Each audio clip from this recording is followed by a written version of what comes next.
It was a very interesting discussion today we had with a number of civil society representatives. The role of the civil society in developing these national and local strategies is enormous, which perhaps has not been explored enough. And hence it seems that we need to do a bit more work collaboratively to ensure that the inclusiveness in these national and local strategies is maintained. Could you elaborate a bit on that in terms of which are the areas you think that civil society needs to play a role? I think I would start with the very question of data, the evidence. Key lacuna we often face in terms of implementing the Sendai framework and also monitoring it is the lack of data with the governments. Most of these data comes from the community level, and a very collaborative mechanism needs to be adopted so that this data, which is vested with the communities, can be routed through the civil society to the governments, who are the primary accountable authorities for Sendai framework implementation. So the generation of data itself, I think, is single most important opportunity that the Sendai framework throws open to the civil society. And then followed by the generation of the national and local strategies, more importantly at the local level, where the civil societies are more engaged with the communities.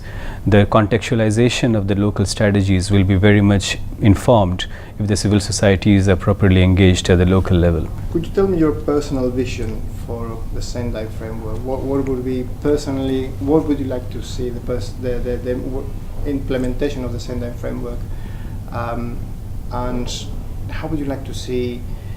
Could you describe how civil society would be involved ideally for you? I think the Sendai framework was one of the first among the series of international agreements endorsed in 2015, and that set the stone for in terms of the series of agreements that were endorsed subsequently, including the SDGs, the Paris Agreement, the New Urban Agenda, the Agenda for Humanity, the Addis Ababa Action for Financing for Development. And this opportunity of a multiple set of agreements being endorsed within a set of 1.5 years will not come back in the next 15 to 20 years. This gives us a very unique opportunity to talk about coherence. Now, when it comes to coherence itself, my personal view is that talking about coherence from the policy point of view does not make a lot of sense. The real coherence happens at the level of implementation, and the level of implementation is at the community level.